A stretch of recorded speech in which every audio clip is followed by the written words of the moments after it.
हमारे हिंदू लोगों की फंड समस्याओं को कैसे हल करें। मेरे क्षेत्र में मैंने देखा कि धर्म परिवर्तन बहुत सक्रिय था और कई लोग अन्य धर्मों में परिवर्तित हो गए थे। लेकिन कुछ समय बाद कुछ लोगों ने आकर उन्हें जबरदस्ती रोका और बहुत सारी चीजें हुई। अंत में वे रूपांतरण को रोकने में सफल रहे। मुझे यह देखकर बहुत खुशी हुई। लेकिन कुछ समय बाद रूपांतरण का खेल फिर से शुरू हुआ, लेकिन इस बार मैंने देखा कि वे लोग रोकने नहीं आए।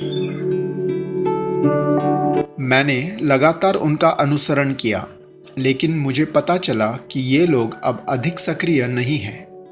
मैं समझ गया था कि वे उस फंड की वजह से रुके हैं, जिसे उन्हें प्रतिबंधित करने और जारी रखने के लिए आवश्यक था। लेकिन उन्हें फंड नहीं मिला। इस प्रकार मैंने काम करने और स्थायी रूप से उनकी फंडिंग की समस्या को हल करने का फैसला किया। क्या होगा अगर आरएसएस, बीएचपी, इस्कॉन मंदिर आदि जैसे सर्वोच्च हिंदू संगठन एक केंद्रीय हिंदू संगठन बनाते हैं और फिर केंद्रीय संगठन को अपना 20% दान देना शुरू करते हैं। अब जब कोई भी हिंदू धर्म की सेवा करना चाहता है तो वे केंद्रीय संगठन से फंड मांग सकते हैं। केंद्रीय संगठन उनकी मांग की समीक्षा करके यदि ठीक पाया जाता है तो उसे पैसे दें। यदि हम शुरू करते हैं तो हम उन लोगों में नाटकीय वृद्धि पाएंगे जो सेवा के लिए आगे आते हैं। इस तरह एक नया व्यक्ति केवल सेवा धर्म में ध्यान केंद्रित करेगा, न कि फंड के पीछे दौड़ने के लिए, और हम ढोंगी लोगों को नियंत्रित करने में भी सक्षम होंगे। इसके अलावा हमें यह समझने की ज़रूरत है कि कुछ लोग फंड संग्रह में विशेषज्ञ हैं और कुछ लोग हिंदू धर्म की सेवा में विशेषज्ञ हैं। हमें उनकी विशेषज्ञता पर काम करने के लिए उनकी मदद करने की आवश्यकता है, क्योंकि हम सभी एक समान दृष्टि के लिए मिलकर काम कर रहे हैं। आप पूछेंगे कि क्यों इन संगठनों को उन्हें अपना फंड देना चाहिए। अगर किसी को भी फंड की ज़रूरत है तो उन्हें खुद को ढूंढना चाहिए।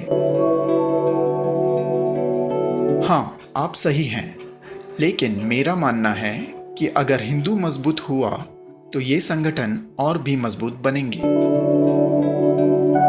इसलिए अगर कुछ ऐसे लोग जो इन संगठनों का हिस्सा नहीं है और अगर वे हिंदू सेवा करना चाहते हैं तो उन्हें फंड देना चाहिए, क्योंकि अंत में उन्हें भी लाभ होगा।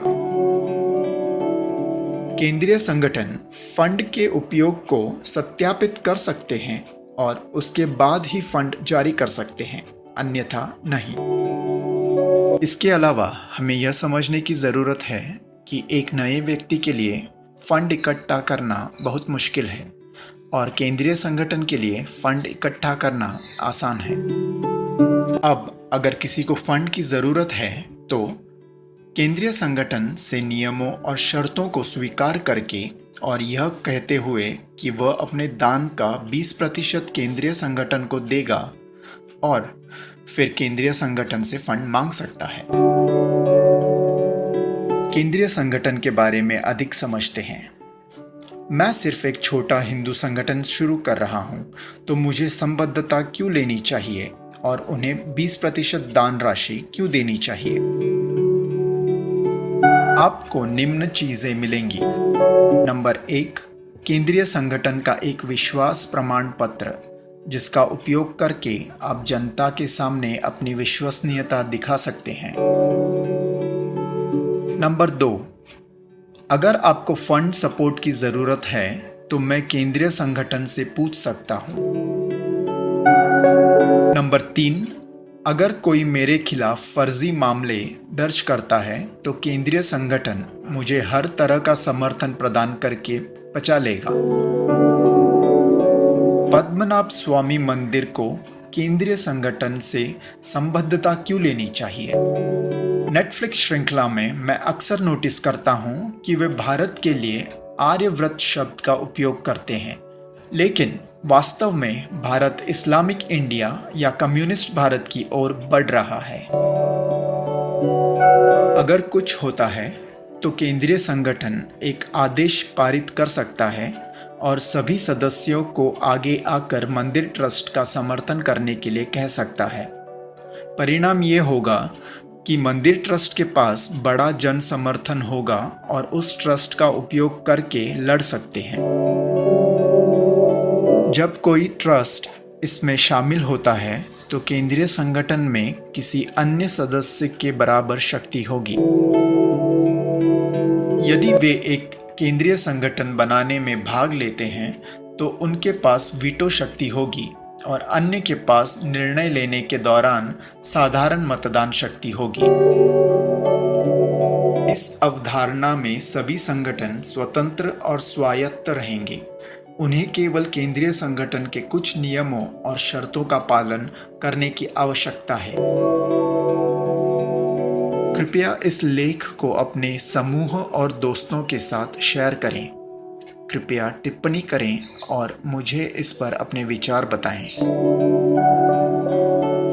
यदि आप इस संदेश का समर्थन करते हैं तो कृपया टिप्पणी में लिखें कि मैं समर्थन करता हूं आपके व्हाट्सएप नंबर के साथ।